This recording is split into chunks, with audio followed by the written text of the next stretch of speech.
They say that music maketh the man. Do they say that though? It's an old expression.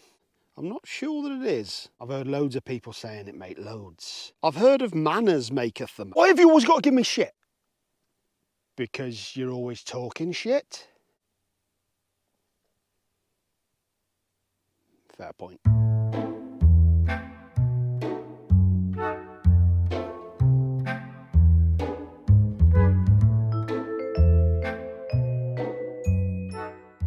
Welcome back to the channel and to another video, and today I'm going to be starting the first of a series of videos, and that is meaningful albums in my life.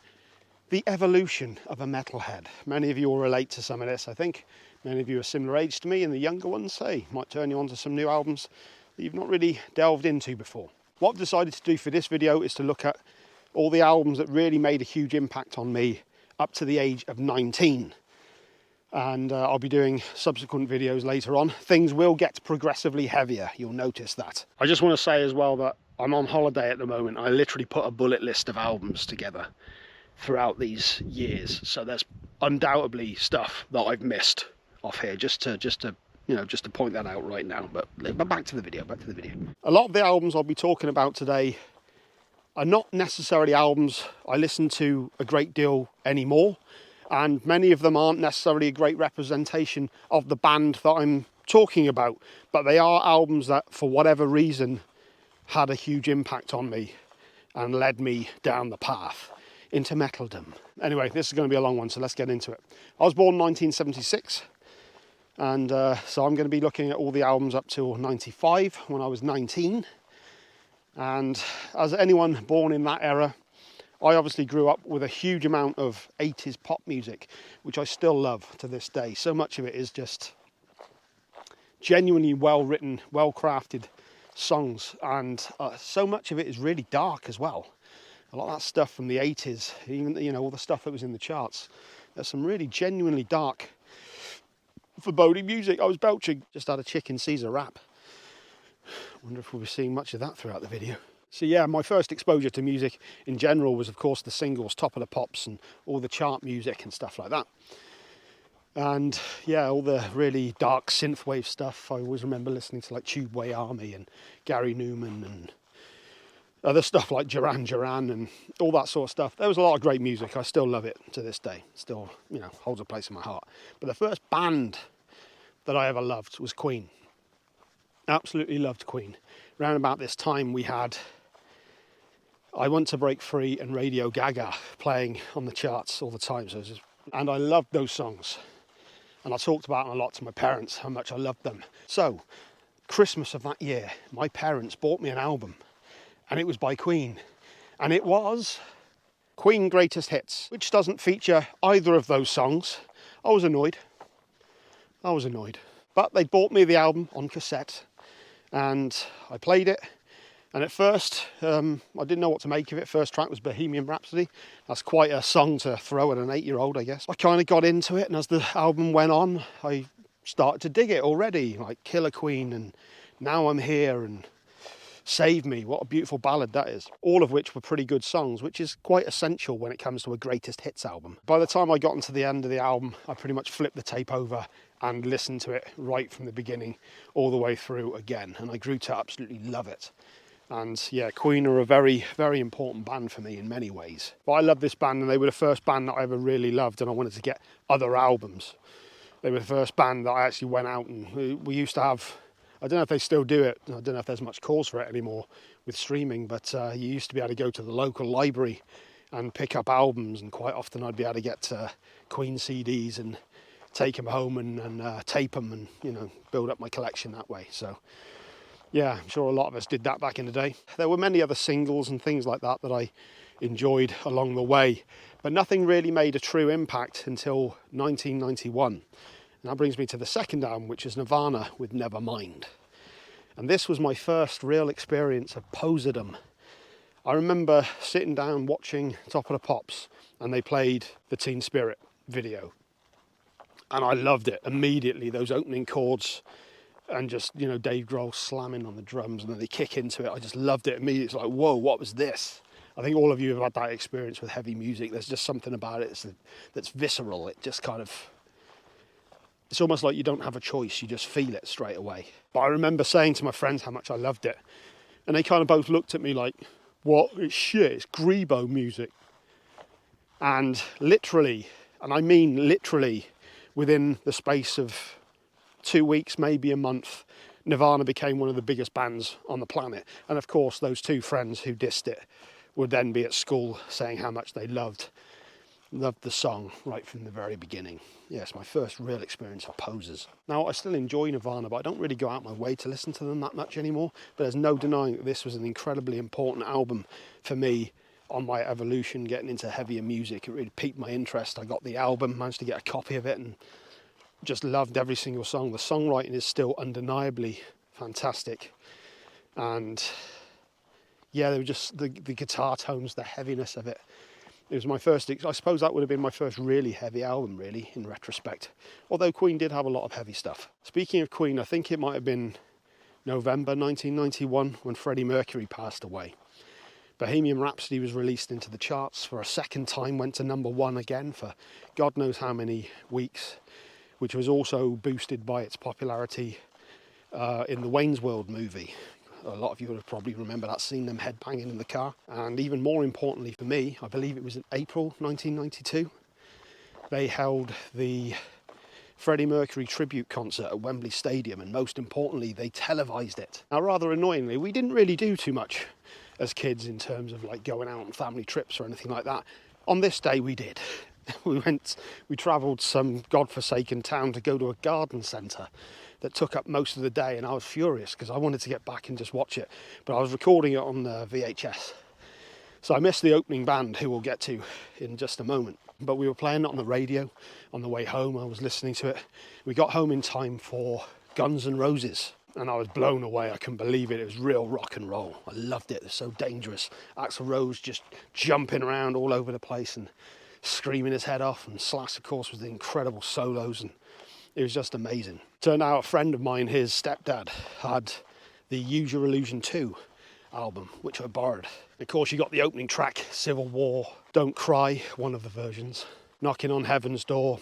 There's so many great tracks on that album. I know a lot of people dismiss the Use Your Illusion stuff, but I think both of them are cracking albums. And for a while there, I was all about Guns N' Roses. But there was also another band on the bill that I missed at the time, and it wasn't until I went back and looked at what I recorded on the VHS that I discovered the opening band, Metallica. Yes, Metallica were just getting started on their phenomenal rise to fame with the release of the Black Album. They played Enter Sandman, Sad But True, and Nothing Else Matters. And I remember me and my friend, I used to meet him around his house before going to school, and we used to watch that 3-song set every morning before going to school. And the thing that really got me was Jason Newsted. He looked like an absolute maniac. He had this long hair with the, everything shaved at the sides. Can't remember the name of the hairstyle, but he just looked insane. And we were just like, oh God, that man's, he's crazy. Still love Jason Newsted as well. I still think he'll always be my bassist. Of course, Cliff Burton's an absolute legend, but Jason Newsted, amazing bass player. Managed to get hold of the Black Album from somebody at school, got a recording of it again, added it to the collection, and that was it. That was my descent into becoming a Metallica fan. And Guns N' Roses quickly went to the wayside as I was all about Metallica for the next 6 months, I guess, and just managed to get hold of all their previous albums, and that really got me into thrash metal. Of course, the most obvious direction that I go in now would be the Big Four, and Megadeth was the next band that I got into. I'm not really going to include them too much on this because I never was a huge Megadeth fan, but I listened to Countdown to Extinction, really enjoyed that album, and I tried Anthrax. I've never been a big Anthrax fan. Tried them many times, but it just doesn't do anything for me. And I got to admit, I think I was a bit too early for Slayer at the time. Somebody gave me a copy of Rain in Blood, and at the time I got to admit I was a bit too I don't know about this. But the next album that really got me was Vulgar Display of Power, of course, by Pantera in 1992. Somebody lent me the Mouth for War single. Much like Slayer, I was kind of a bit intimidated by it the first time I listened to it. I didn't really get it, but there was something about it that kept bringing me back. I think it was Mouth for War and Rise. Mouth for War I thought was pretty cool, but yeah, Rise was probably a bit too much for me. But I kept going back to it, and eventually it really clicked, and I got hold of the album, and I just loved it. I remember hearing New Level for the first time, just like, oh my God, such a heavy song. Heaviest song I'd heard at that point. I just absolutely loved it, man. And yeah, so Vulgar Display of Power. That ended abruptly. Great album though. Next album would be a heavy of a different nature, and this would be Alice in Chains' Dirt. Man, is this a bleak album. So damn heavy in so many ways. Of course, you've got the great guitar tone of Jerry Cantrell. A lot of the songs do have a real metal vibe to them, a real metal edge to them. Which way am I going? But it would be Lane Staley's lyrics that really were just very bleak to listen to. And I have to say, this is an album that I actually find more and more difficult to listen to the older I get. And that's because of life experience. I've had my own issues with alcohol, and I've certainly known more than my fair share of people with addiction issues, sadly. I'm 47 years old as I record this, and yeah, I've seen a lot of it. So a lot of the lyrics on this album really are they hit me quite hard. But even as a kid, even as a teenager, I remember the bleakness of these, and it was a depressing album to listen to be honest. But there was something just so endearing about it as well. The songwriting, basically, is just incredibly well written songs, and as difficult as it is for me to listen to at times, still very much an incredible album. Something I didn't mention earlier about Queen was one of the other reasons why they informed a lot of my musical knowledge. Queen Greatest Hits obviously being a great example. They covered so many different styles of music that I just thought that that's what bands did. I know there's been a lot of albums that have come out over the years, most notably I suppose Metallica with Load and stuff like that, where they got a huge amount of fan backlash for changing their style. I remember not really being too fussed by that, because Queen did that all the time. They changed from album to album. But the reason I bring that up is for the next album, which is Faith No More and Angel Dust. A very eclectic, experimental album. This was the band at the absolute peak of their popularity. They were riding on the coattails of The Real Thing. Huge, of course. You had From Out of Nowhere and Epic, and yeah, they were real MTV darlings at the time. And they recorded Angel Dust, which is not a commercial album in any way. There are definitely more commercial sounding songs on it, but you also got the likes of Caffeine and Jizzlobber. It's just an incredible piece of work, and this is an album I definitely listen to a lot still. Midlife Crisis. There's just so many damn good songs on this album.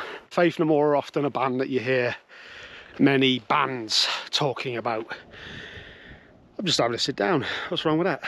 And understandably, all incredibly talented musicians.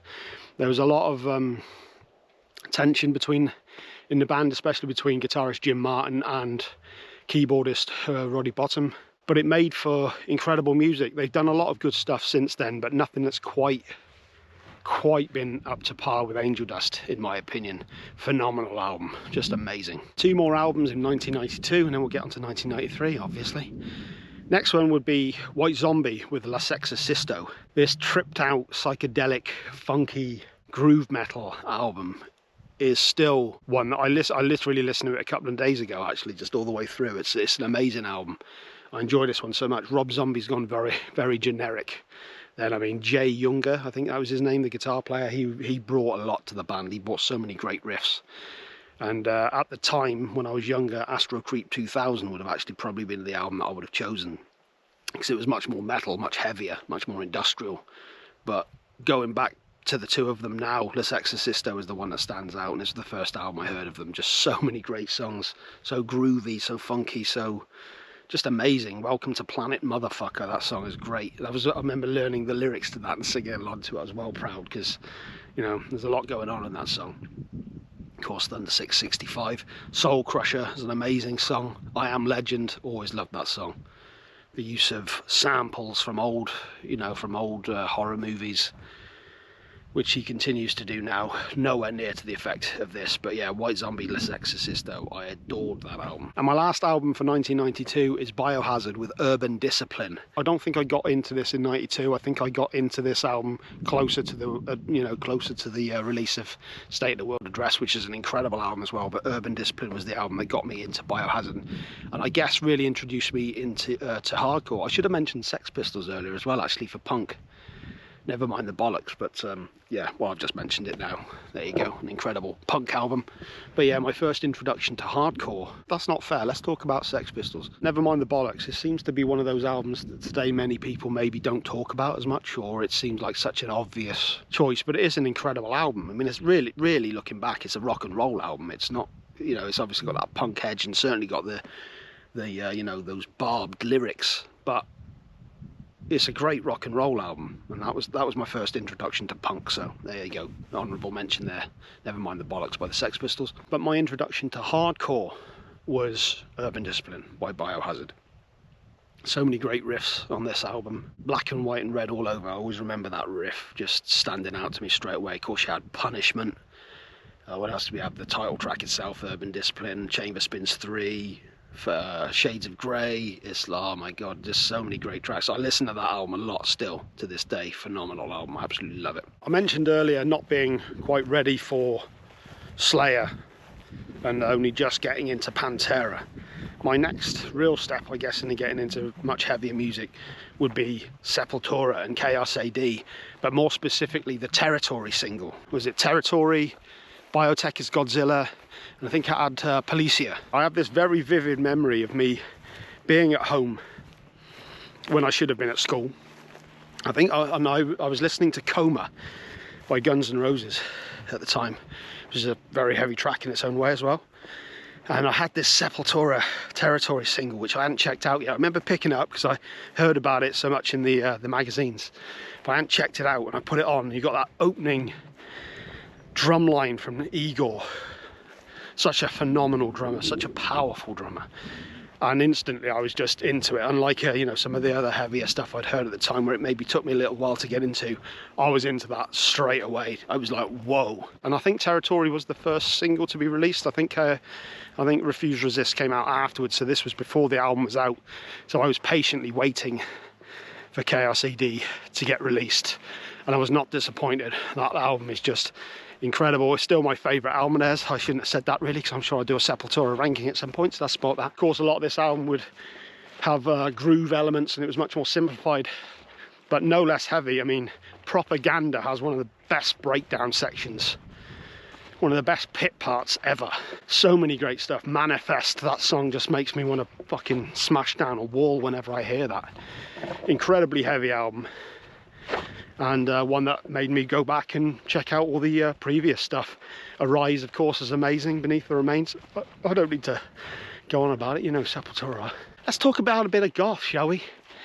Also in 1993 was Bloody Kisses by Typo Negative. Typo Negative, I would say they're in my top 10 bands of all time. I love this band. They don't have a bad album, in my opinion, but this was my introduction to them. I actually got this around the same time as Sexorcisto, I believe. A friend of mine was living in America, and he came back to live in England for a couple of years, and he bought these two albums back with him, and yeah, I got copies of them and absolutely loved Typo Negative. Listen to this album so much. Peter Steele is somebody I still find very fascinating to this day. Carnivore, an incredible band as well. I'll be talking about them at some point on the channel. He's just one of those incredibly charismatic, funny, talented, bit of a genius, to be honest. I think there are a lot of people who don't fully get Typo Negative. I can understand why. I've always seen him as a genius. I always love hearing stories about him and watching old interviews with him. He's very tongue-in-cheek. He definitely courted controversy. He had no problem with that. He definitely said some stuff that was, you know, questionable even then. But yeah, I love Typo Negative, and Bloody Kisses was a hugely important album to me. I'll be doing a Typo Negative ranking as well, actually, on the build-up to October. I'll probably put it out on Halloween, actually. So there you go, one for you all to look forward to. I think it's important that I mention some British bands, for I am British English after all. One band that really stood out to me is the Wildhearts. I've always been a huge fan of the Wildhearts, Ginger Wildheart in particular. And I remember getting the Caffeine Bomb single. Oh my God, so great. Their B-sides were as good as the single. I think you had Caffeine Bomb, Girlfriend's Clothes. Can't remember the other one, but the other standout to me was Shut Your Fucking Mouth and Use Your Fucking Brain. Oh my God, I love the Wildhearts. So good. Real, you know, they really did proper punk infused metal, anarchic. And I used to listen to that a lot when I was doing, you know, doing things at clubs that I shouldn't be doing and staying up for days as a result. Enough of that. The Almighty were a fantastic band. Remember getting their, was it Wrench or Crank? I think the album was called Crank. Wrench was the first single on it. That was a great album. Love the Almighty. Therapy though, they blew my mind with Trouble Gum. Damn, is that a good album. Crazy how popular it was in the charts, because some of those singles, some of the lyrics on that album is dark as hell, man. Trigger Inside is a great song. Screamager, always loved that chorus, amazing. So many good singles on that one. Yeah, Therapy. Still going strong, and they're still putting out good music as well. I'll have to talk about them at some point as well. All these bands I'll have to talk about. And another English band, and this is where we really start getting into the heavier stuff, Napalm Death. Again, much like Type O Negative, one of my top 10 bands of all time. I love Napalm Death, such an incredible band. Now I actually got the ear-plugged sampler. I think there were like 14 tracks, 2 tracks from 7 bands. Yeah, the likes of Carcass, Entombed, who else was there? Bolt Thrower, Brutal Truth, Cathedral. That's the 6, I think that would have been the other 6. And yeah, Napalm Death. Now this would have been the Fear, Emptiness, Despair album, which was the first album of theirs that I ever bought, and I fucking love that album. I know a lot of people don't like their sort of groovier period, but I think this album is amazing. I love it. Great album. First song that really got me was Plague Rages, that opening riff. Ooh. It never, you know, you got those riffs that they never fail to excite you, to get you going. That's what Plague Rages does for me. Phenomenal song. And yeah, I love this album. This was the start of getting me into much heavier bands. Speaking of getting into heavier music, I did eventually get into Slayer, but it wasn't through Rain in Blood, although I love that album now, of course. It was Divine Intervention. That was the first album I really got, and this is another one of those criminally underrated albums. I don't understand why this album is low on people's lists. Yes, it's got a strange mix. I know there was all sorts of problems with the production, switching studios and all this sort of thing, but this is an incredible album. It's ferocious. I mean, I would say this is probably their heaviest album in many ways. In many ways, it's heavier than Rain and Blood. It's just relentless all the way through, and it's got this really eerie vibe all the way through that the production lends to. It's kind of got a very, it's just an odd sounding album, but in a good way for me. Yeah, Divine Intervention.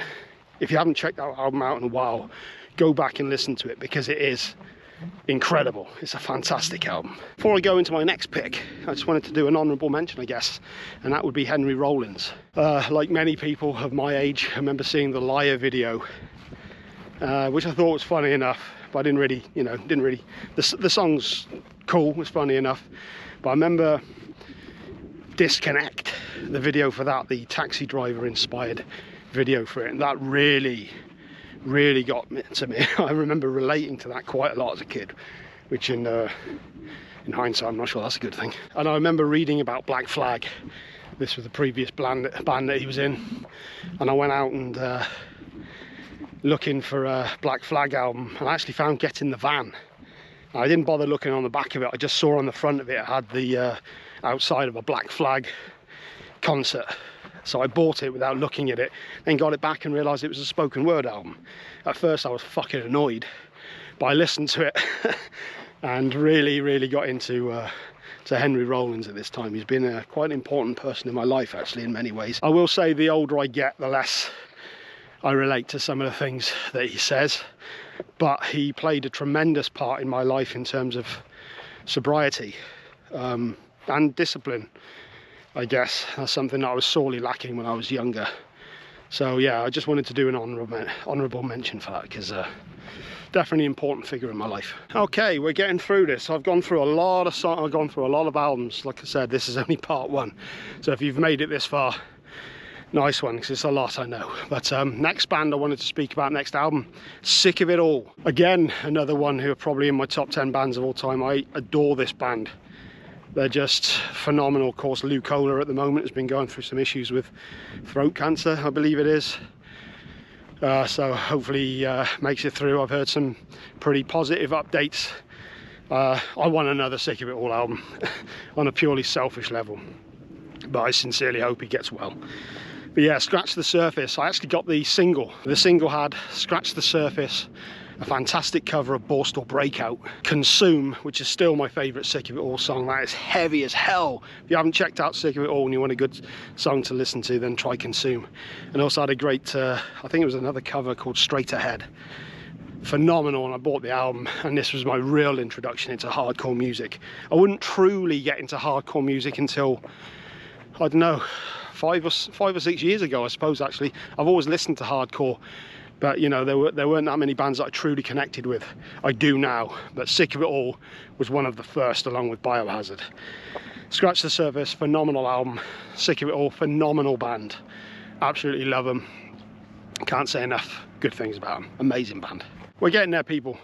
Next up, Burn My Eyes, Machine Head. Who didn't love this album? I'll never forget, me and a friend, I think we'd been out clubbing, all pissed up, drunk, got back to his place, and I think Noisy Mothers was on, and Crusher. Rob Flynn introduced this track, and I was just floored immediately. I could not believe. Davidian, by the way, is the track I'm talking about.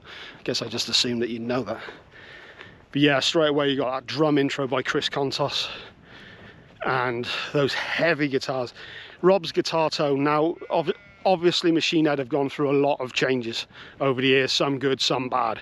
But Rob's guitar tone has always been absolutely phenomenal. And that was the first thing I remember on this track. It was just like, oh, that guitar tone is sick. And of course you got that nasty breakdown at the end. It was just, oh God, still great. Still such an amazing song to this day. But this was another one of those when quite a few of these albums I'm talking about, I remember getting on the day that they come out, and this was one of them. My local record store, Badlands, just waiting to get in. I had the black jewel case, which sadly I ended up selling. Sold so many good albums, so many of these albums I ended up selling as well when I was really doing a lot of drinking and other stuff. You know how it is. Rightly regarded as a classic. 30 years old now, isn't it? Jesus Christ. Fuck. It's quite sad going through these albums in many ways, because, you know, anyway, Machine Head, Burn My Eyes, incredible album. Very, very important one to me. I've been a fan of theirs ever since. Some more than others. Another album that I feel the need to mention is Soundgarden with Superunknown. I wasn't necessarily a huge Soundgarden fan, but this album is incredible. Chris Cornell's voice is ethereal. Another singer that we've sadly lost over the years. Now, I enjoyed Bad Motorfinger, I enjoyed Down on the Upside, was that the follow-up to this? But this is always my standout Soundgarden album. A lot of it was based off hearing Spoon Man for the first time, just that great riff from Kim Thayil. And I bought the album and I wasn't disappointed. Love every song on this album, it's just incredible. 4th of July, whew, damn is that a heavy riff. Love that riff. That's what I think. It was just tuned down to drop C or something like that, which at the time seemed incredibly heavy to me. Now it's kind of standard. Oh, that's Chicken Caesar is making an appearance again. And this is my final pick for 1994. Like I said, I'm sure there's albums that I've forgotten off this, but I just kind of made a list of stuff that immediately stood out to me this morning. Yeah, Korn with their self-titled debut. It's quite disappointing with Korn, not Korn themselves, but so many people I don't think understand how truly different Korn were when they dropped this album. I remember getting a Metal Hammer sampler, and the first song that I ever heard wasn't Blind, it was Fake, which is a very heavy song. Really, really ridiculously heavy. I remember that was the first time I'd heard guitars that low. I think they tuned down to A. It was just immediately a sound all of its own. Got the album, of course, loved it, listened to it on repeat all the time. While I do enjoy a lot of individual Korn tracks, I don't think they ever quite matched this album. But I think a lot of that is just purely down to how different it was. Like I said, it really was. It was like, what the fuck is this? In a good way. When I heard it, it was just amazing. Yeah, so Korn with their self-titled album. And that gets me on to another band who it's easy to forget how different and groundbreaking they were when they first come out, and that's Fear Factory with Demanufacture. This is an album I still listen to a lot. I do a lot of running, and this is one of those, there's so many songs from this album that are on my playlist that just, you know, charge me up every time. I love this album. The production of it still stands up to this day as well. Phenomenal. Dino Cazares is undeniably one of the most underrated guitar players. I think people obviously know about him, but I don't think he gets the credit he should be getting. A lot of people will credit people like Meshuggah for those real, you know, chuggy, syncopated riffs, you know, that matched up perfectly with the bass and the drums. But Fear Factory were doing it years ago. And yeah, they don't really get the credit they deserve. Not only that, you've got Burton C. Bell, who in my opinion is one of the originators of the, you know, the shouting and clean vocal that so many bands would adapt to later, you know, bands like Killswitch Engage later on. But he was the first one who was really doing it, doing these proper clean melodic singing passages, backed up with the incredible aggressive bark that he had. Yeah, Fear Factory, Self-Biased Resistor is still a phenomenal song. Of course, Replica, the title track itself, the opening track, whoa, just amazing. I love this album. Very important album to me, one I still listen to a hell of a lot to this day.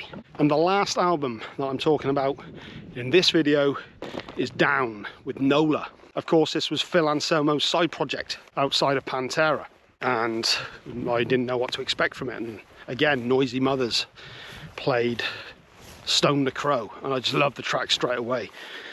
Bluesy, sludgy New Orleans music. There was as heavy as Pantera in its own way, in a unique way. I guess this was the album that really got me into sludge metal, and it's just a phenomenal album. There's so many great tracks on this. This really is, this could almost be like a greatest hits album because there's not a bad song on it. Bury Me in Smoke. Whew. The really trippy Jail. It's quite a dark song, that is, man. Every song on this one is an absolute banger. I guess this would have introduced me into the other bands like I Hate God, Crowbar, Corrosion of Conformity, of course. But this album is just absolutely phenomenal from start to finish. Amazing album, and pretty good one to finish on, I think. I've gone on quite a while. I'll tell you this, if you made it this far, good on you, fair to play, fair to play. I need to do some cardio again. Now, as I've said a few times, I just kind of put this list together this morning. I'm on holiday at the moment. I just figured, you know what, I got some time. Let's go out and get myself a video, get one in the bank. And I know that there's a lot of albums, so make sure you list your important albums. And maybe I'll do a second part for my teens, for stuff that I've forgotten. But the next one after that. But after that, I'll also start doing the albums of my 20s, because during my 20s I really started getting into all sorts of subgenres and different styles of music. So I'll probably do age 20 to 24 maybe next, because those videos will really start getting into some more intricate stuff. But yeah, these are the albums that really meant a huge amount to me, the ones that leapt out to me. So I guess that's the important thing. Let me know how many of them you listened to, how many you agreed with, and which albums I didn't talk about that meant a great deal to you. I'm going on again way too much. I'll catch you next time. Right, see you later. Bye bye.